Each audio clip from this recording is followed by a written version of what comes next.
Week 15 of Aon's Public Affairs podcast was recorded July 15th, 2020.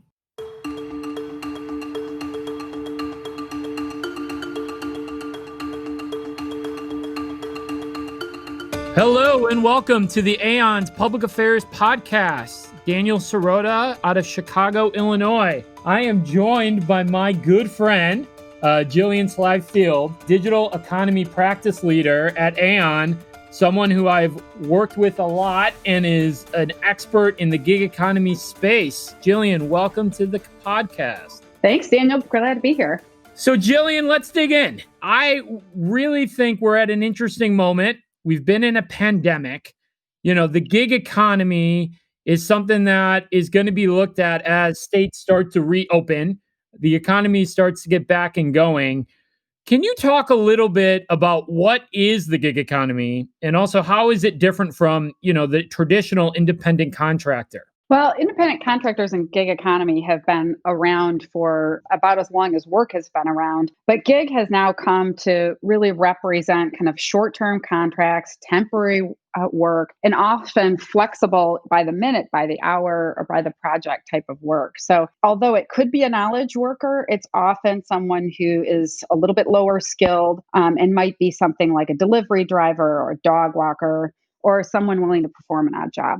And overall, Jillian, we've seen, the gig economy types of employers step up. You've seen DoorDash for delivery services during this pandemic. You've seen others, based on this. But how has the pandemic changed the perception of this type of work? One of the things that's been really interesting to me is this type of work, up until very recently, I think has been identified as kind of low value work. And what we realized almost immediately when the pandemic hit was that this is actually essential work, which I think we've all come to understand what essential is over the last couple of months. So we're now, each of us, recognizing that, there's an increase in flexibility with this work, but there's also kind of a decrease in the stability of the work. And it's definitely dependent on kind of economic certainty. And as the economy has had uncertainty, it's kind of flipped that uncertainty to kind of top of the radar for many of us. So I think, we've got a changing view of the way that benefits are delivered to these people. This was once kind of a cottage conversation, something on the side. It's now very forward around things like, why is healthcare tied to employment? Right? Because we see now that people who are losing employment are losing healthcare. How could that be impacted by and for the gig economy? Safety nets like unemployment, which were previously not afforded in any capacity to independent workers or gig workers, were in the CARES Act afforded to individuals in this space in a way that has never even been considered before. If you would have asked somebody in January if independent workers or gig economy workers could have unemployment benefits, you'd get a resounding no. And yet we did it very quickly with new legislation specific to this pandemic. So I think that, the perception has changed. There's kind of an underscoring of the precarious nature of this work, but we're also starting to recognize how important it is to our economy and our daily lives. Yeah. And you brought up, unemployment numbers are, continually changing. And I think this pandemic, really, as we all know, changed the landscape of businesses shut down, states started to close. It changed the economy and it changed the workers for the long haul. Do you think that this pandemic overall, when we get these economies back up and running, will move more workers into the gig space? Yeah, I think there's no question. We're going to see an increase in gig work. We've already seen it in certain sectors. But if you think about what gig work is, kind of the definition I gave in the beginning, but also the way we're all thinking about our jobs today, I think it raises the question of, could more knowledge workers become gig workers? We've seen barriers around working from home being decimated. I think each of us now have recognized how many roles could be performed outside of an office job and potentially on kind of a project or gig basis. There's also kind of a cultural shift that we've seen. It used to be we didn't accept certain types of work from someone that we hadn't met before. Now we've been forced to on a global scale over the last couple of months. And it's really raised the question of, do we need to be face-to-face? Do we need to be part of a larger fabric of an organization? Or can we do more work remotely? Can we do more work on a project basis? It really has called into question some of the norms that we've all taken for granted historically and said, this could be part of all of our futures, both knowledge work and unskilled work. I think on top of that, we've kind of exercised our virtual capabilities and realized some cost savings there. And so I have to think that organizations are going to move more work to not only work from home, but to kind of a gig platform type model. And then kind of last but not least, if you just look at, if you will, traditional, if that's a thing, traditional gig work, the pie's gotten bigger.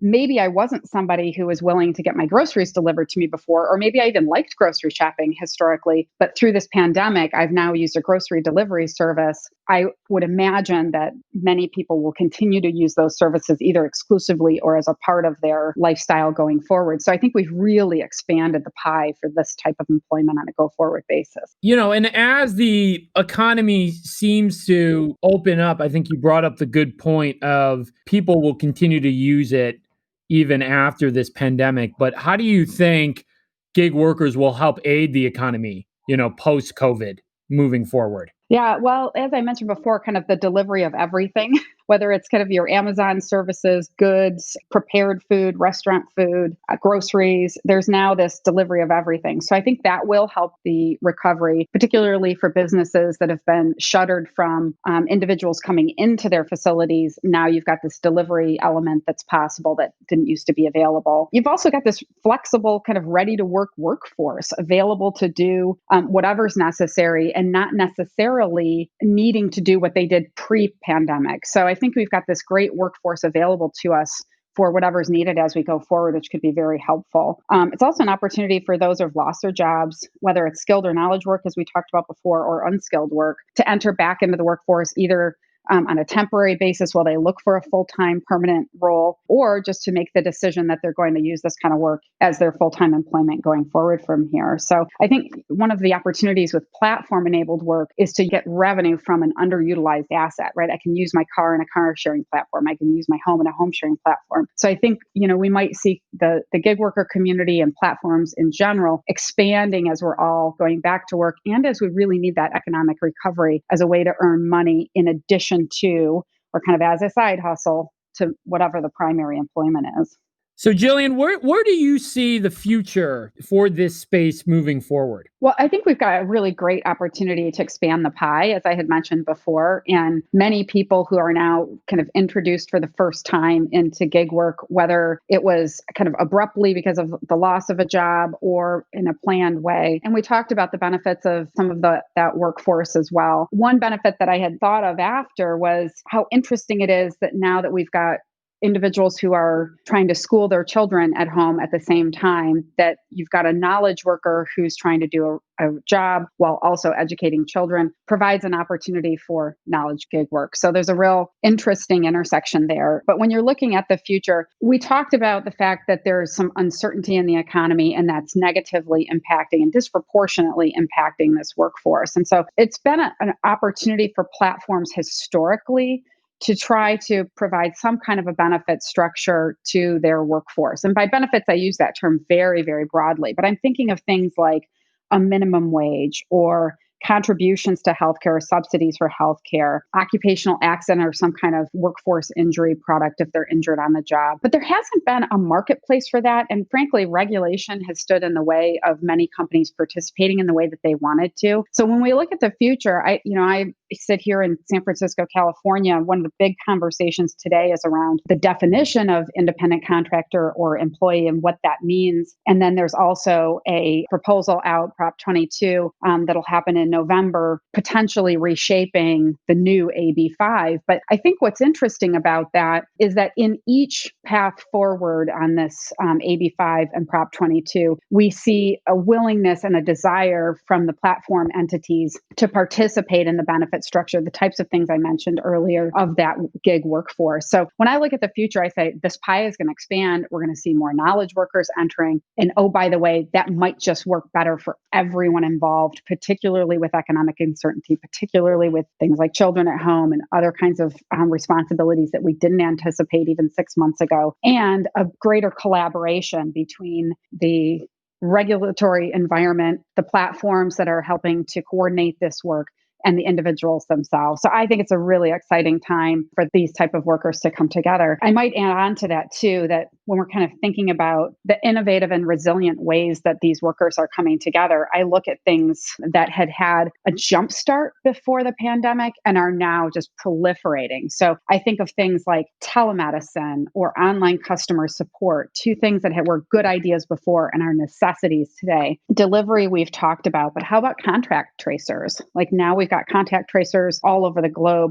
Also, kind of gig work, project-based work coordinated via an app, private teachers and tutors, online gaming. There's really some interesting types of gig work that's developed out of this that, again, some of it's knowledge work, some of it's skilled, and some of it's unskilled. But this explosion of work and our willingness to collaborate and support individuals in this new economy is just really exciting and a lot to look forward to as we move forward. Yeah, I think it is exciting. And I think, we're going to see a lot new innovations come out. And I think you bring up contract tracing and some of the things that are related to the pandemic. And it is going to be a very interesting time for the gig worker in this space. Jillian, well, I want to say thank you. Thank you for your continued leadership. Thank you for joining the podcast. And I hope down the road when the economy starts getting back up and running, we can get you back on to talk about kind of what we've seen in the transition and the innovations that have taken fold. Yeah, I would love to. Thanks so much. And thanks for having me, Daniel. Well, thanks everybody for joining. Next week, week 16, we're going to be joined by Robert Dupay, ex-president and chief operating officer of Major League Baseball. We're going to talk about sports, my favorite. Thanks for joining, and we'll talk to you soon.